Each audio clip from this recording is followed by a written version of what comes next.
So basically, to set the scene for everyone, you were trying to teach us how to not do a handstand, but do everything you need to sort of do before the handstand. And we're not talking one where you stand up and go over like that. It's from a seated position with your legs spread. Yeah. Yeah. So it's called a press to handstand. And in gymnastics, that's kind of a skill you learn as a junior, and it carries through to when you're a senior. Right. So not one you really want to start learning on a Tuesday morning when you're 46. Look, yeah. Hey everyone, this episode of the 10 Before 10 show is brought to you by Think Tank Social. If you enjoy what we do here, please subscribe and hit that like button. And make sure you ring the bell to be notified of future episodes. Okay, now let's get into the show. All right, so Mitch Morgans, thank you for joining me on the 10 Before 10 show. Yeah, thanks for having me. Yeah, no worries. Okay, well, that was a pretty unique workout you gave us this morning for 10 Before 10. I think the best thing about it was now I know what I don't want to be when I grow up. Don't say that. Yeah, no, I just found it pretty hard. So basically, to set the scene for everyone, you were trying to teach us how to not do a handstand, but do everything you need to sort of do before the handstand. And we're not talking one where you stand up and go over like that. It's from a seated position with your legs spread.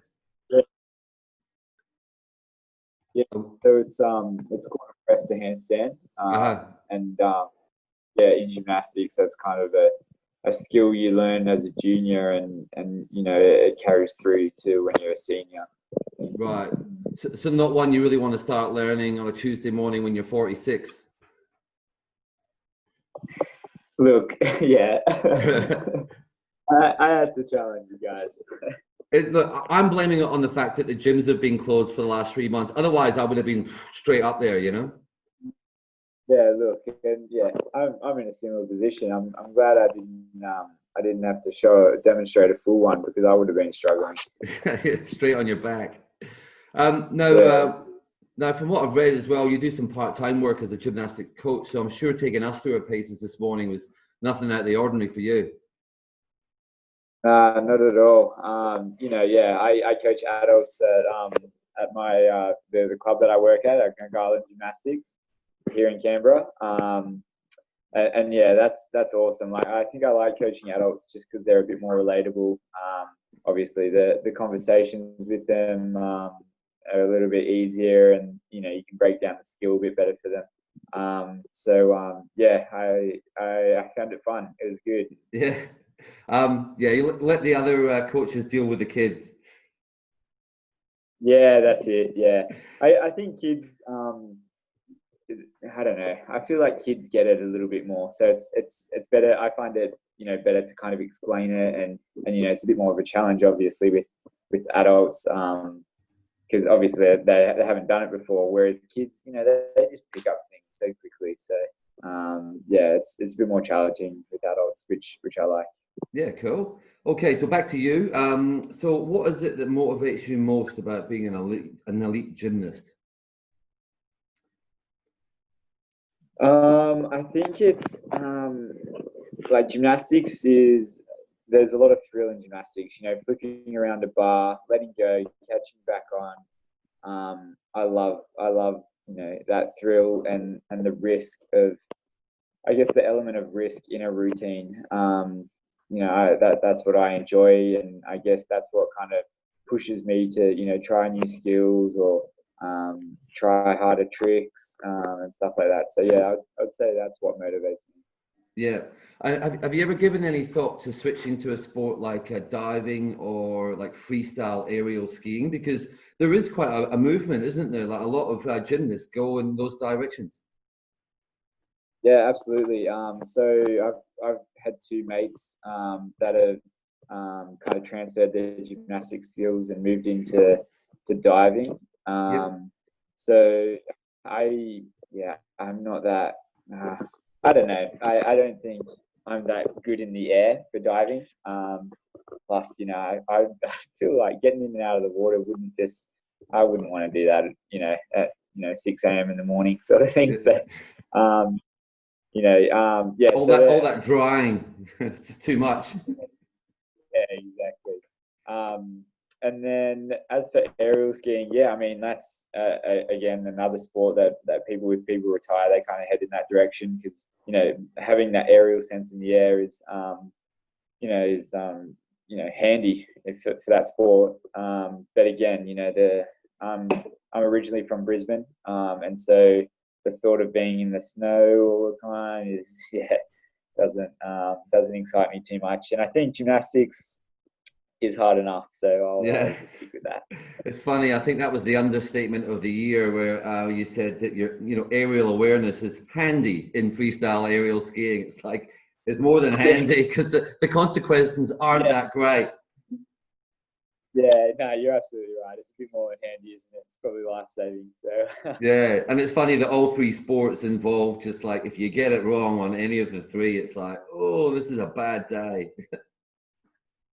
Yeah, absolutely. Precision is everything. Is everything, exactly. Now, speaking of bad days, I guess with any athlete, there's both highs and lows. What's been your lowest low so far in your career, and how did you bounce back from that event? Yeah. So I guess one that really stands out is in 2014, I qualified for my first international comp. It was the 2014 Commonwealth Games. So I was in a team there preparing to go, and 2 weeks out, I actually got stress fractures in my shins, and they kind of said, you know, if you continue, the possibility of you landing and kind of, you know, making that a complete crack is quite high. So, you know, that was, you know, I guess devastating at the time for me, because, you know, it was my first major team. I was quite young and really excited to go overseas. But it Was was, that I don't know, Glasgow? it was, yeah, Glasgow. Glasgow. Yeah. So there was no haggis for you. What's that? There was no haggis for you. Yeah, no, I guess. So, yeah, it was quite unfortunate. But then, you know, I said I was young, so you know, I don't know, took some time to myself and thought, you know, injuries are a part of this sport. I guess I never wanted to have that again or put myself in that kind of situation again. So from then it was kind of about, you know, training a little bit more smarter, managing my loads a bit better, and yeah, that's I guess, yeah, being able to try and do another Commonwealth Games is something that's really driven me. Or, you know, like the Olympics, go to the Olympics. That's, you know, one of my goals, and I guess a little setback like that is not gonna keep me from, you know, trying my hardest to get there. Yeah, no, for sure. No, I mean, that's a kind of one-off event, or we hope so. What about the day-to-day toughness of what you do? What's the toughest regular thing that you have to do? I mean, is it the diets? Is it early starts? Is it late finishes? Like constant stress on the body? What's the toughest part? Yeah, I guess, yeah, I mean, all of those things, you know, they do contribute. I we our mornings start at 8 a.m., so it's not too early. But you know, I mean, it's sometimes you know, you kind of just want to have a sleep in. We do from Monday to Saturday. We do so 6 days. We do 5 mornings. So we only get Wednesday morning off. So yeah, it is tough, you know, getting up and kind of switching on at 8 a.m. to be, you know, mentally ready to go, you know, to perform all your skills. You know, if you're not switched on enough, you could hurt yourself. The other things are like, on like my hands on a day-to-day basis, there, you know, I get rips, I get cracks. They're always like bleeding from, you know, the bars, hanging onto the bars. So that's something, again, you have to deal with. And it's not something that you can, you know, take time off and have a rest. You know, you got to keep definitely keep, you know, training and stuff like that. So yeah, that's definitely hard. But then, you know, there's also the physical side of, you know, just maintaining fitness. I was saying when I was in isolation, I wish I didn't have to work out to maintain my fitness. Like I wish once it's there, it's always there. Then you can kind of progress. I wish that too. I think a lot of people do. Yeah, that's true. So it's just being able to maintain that fitness and keep strong while also trying to build and progress with skills. So I think that there are battles, but I think that's life. Like I think over time those kind of battles are they get easier, and I love the sport, so I think it's worth it. Yeah, I forgot the other constant thing that occurs in your life, which is falling hard. Yep. Yeah, that quite a bit. Yeah. Talk about the analogy of you just get back up again, like literally you get back up and do it again. Yeah. I think the biggest thing is like I remember before quarantine I was training, and I was actually at a competition, and right before I went to walk out, I had one more kind of warm up shot, and I came off the bar and I ripped off and came crashing down and crunched my toes under. And I was like, oh, right. So now I've got to go out there and do the exact same thing and have that on my mind. So, I mean, we do fall, but it's a situation where you kind of got to, keep that out of your mind and jump back up on the horse, as they say. Yeah. Isn't that a piece of equipment? I was just thinking that, and I was thinking, isn't there a horse that's a piece of equipment? Yeah, right. There you go. Now, we were just talking about a couple of, a low or what makes it tough, but what about those highs? There must have been quite a few of those. Is there one in particular that sticks out? And did that change your mindset at all, or your approach to training once you got that, accolade? Yeah, sure. So there's a lot of things. I guess in day-to-day things is learning new skills. You've been working towards a new skill and you finally accomplish it. It's sort of something that grabs you. And then there's other aspects like making teams, representing Australia, going on tour, as well as being with your mates and like the guys I train with, they're like brothers to me because we're in the gym day in day out. So we're obviously really tight. So just being able to, I guess, train with them and go through the same experiences as them is rewarding. Yeah, I like that. Yeah, cool. All right, so it's time to bring out the elephant in the room. How has COVID-19 affected your 2020? And I'm not talking about your vision. I'm talking about the year. Yeah, no. So for me, I had one more kind of trial before. It was a qualifying event before Olympics. But I guess the talk at the moment is kind of everything's just been pushed back. I think I'm coming to the end of my career, so it's sort of something where I was thinking, will I stay on?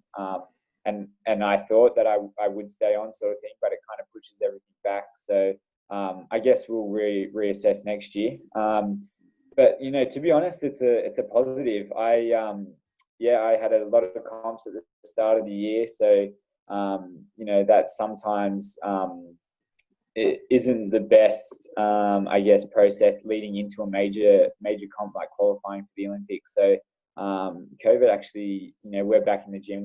We're allowed to be back in the gym, so it's given me time to work on all of my weak areas, and hopefully I'll be able to I guess get stronger and get better before that qualifying event. And then obviously with no more competitions left before that event, it'll set me up and put me in a good position. Yeah, great. And speaking of everything that's been going on, what's been some of the biggest hurdles that you've had to overcome during the time that you've been stuck at home? I guess trying not to get fat. Yeah, right. Big challenge. Yeah, chocolate is just when you're an athlete, you're like, yeah, I'll have a bar of chocolate. I'll probably burn it off in my next session.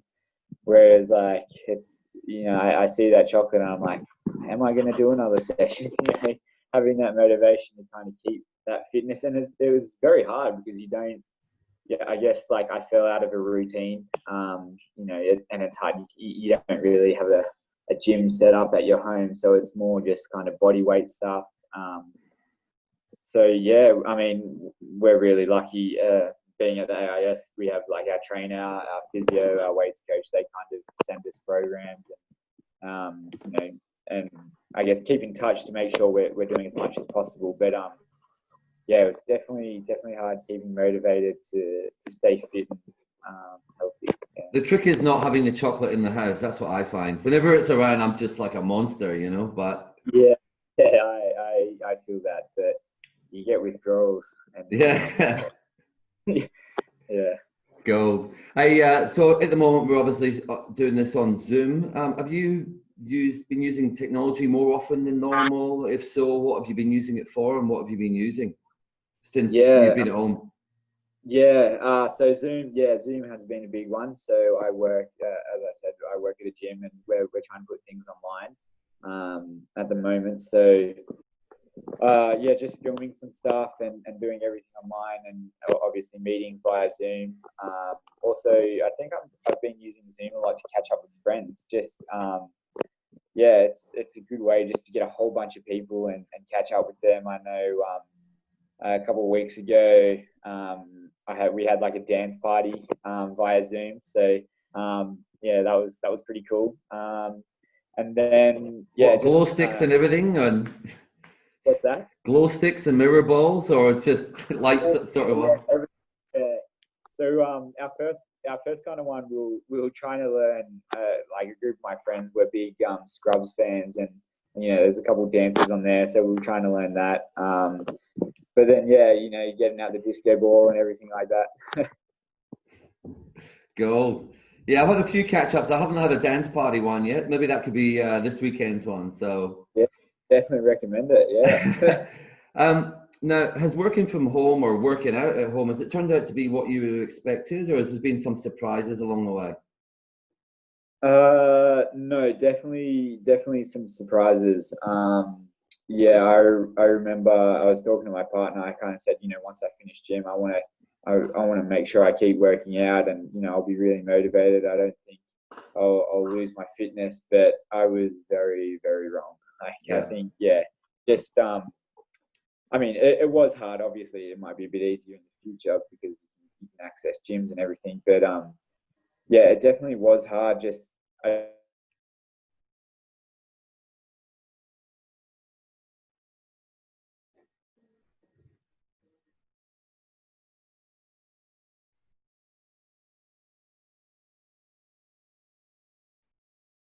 guess all the equipment I have,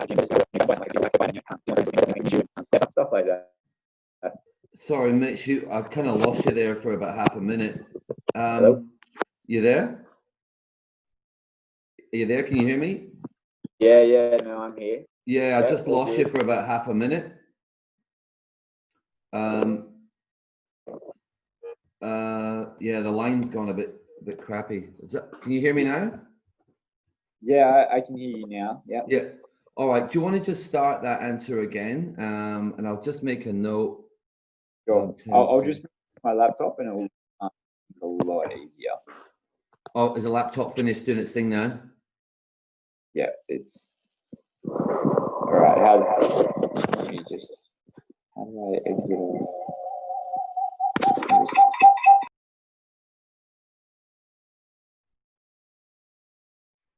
Okay.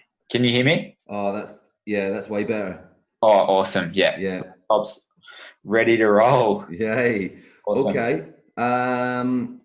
So you were just answering the question, how have you found working from home to be? Is it what you thought it would be? And has there been any surprises there? Yeah. Definitely some surprises. I was saying, I told my partner that once I finish gym, I kind of want to keep fit and keep active. And, I thought that is just something that I would do. But definitely found that very hard, to do something like, I guess, like mentally, the motivation side of it. And then just, I guess, coming up with different ways to keep fit. So like, obviously the gym I have is at a gym, and I don't have much equipment here. So it's kind of like, what can I use to lift something or something like that. So I know we did, like, she jumped on my shoulders and I did a couple of squats like that. And yeah, just small things like that. So yeah, it was definitely a surprise. Yeah. Yeah, cool. And what does the light at the end of the tunnel look like for both yourself and the sport of gymnastics, you know, around the whole COVID thing? So I guess for me, you know, once COVID's over, obviously leading into next year, I would like to go to the Olympics. After that, I'm not too sure. I have considered going and maybe joining the circus, and doing a bit of travel with them. You know, just I guess, you know, using the tools that I've been learning over the last 20 years. But apart from that, I'm at uni and I study business. So yeah, I definitely want to complete that soon. Were you not doing and then, sports science as well at a point? yeah, I was. Yep. I started business last semester last year. So I Right. transferred into business. So Yeah. yeah, I was doing exercise sports science. But yeah, I just felt like that wasn't something I kind of wanted to do. And I felt like a business, maybe the potential to open up a gym or something like that, is a better option. So yeah, How definitely do want you to think find the that. coursework the science compared to the more business focused? Yeah, definitely. Yeah, I mean, exercise sports science was good because I guess I have that kind of general knowledge about the body. So it was that made things a lot easier. And then the business side is a lot more, I guess, like a lot more writing, and you know, analyzing sort of thing. So yeah, it is very different, but I was lucky enough to get some subjects transferred over Oh, to help great. me out, which is good. That's Yeah. always a bonus. Yeah. The old credits. Yeah. Now, have you been able to find any positives from what's been taking place? You touched on one before. I've forgotten what it was. Yeah, so I guess the positive of it being everything being pushed back gives me a chance to That's kind of right. work on my weak areas. And I think another positive is kind of having that mental break from that stress of competing or training, and I guess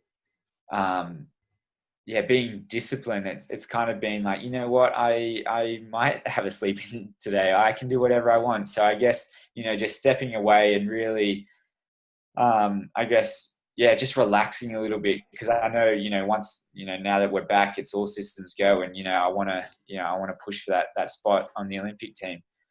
So yeah, I think the positives of that is just being able to have that mental break. Yeah. Yeah, I just thought of something else as well. I mean, you being at the stage of your gymnastic career that you are, Yeah.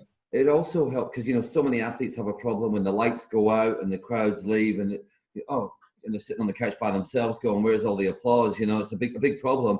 But you've just had a taste of it, and you seem to be pretty cool with it. Yeah. I mean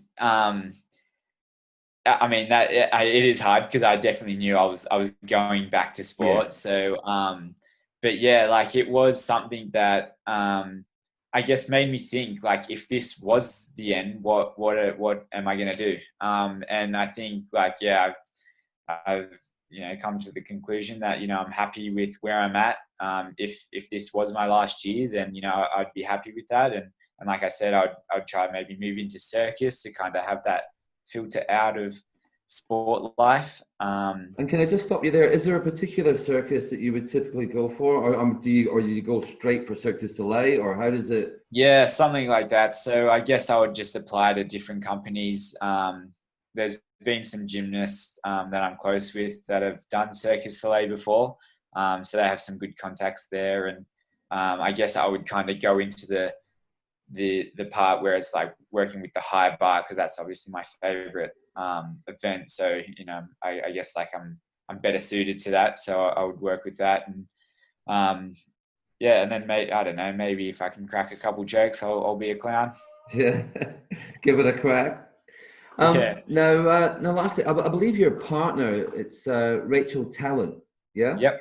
So she's also represented Australia a bit in athletics. So how would you describe what it's like being in a relationship where both partners are elite athletes?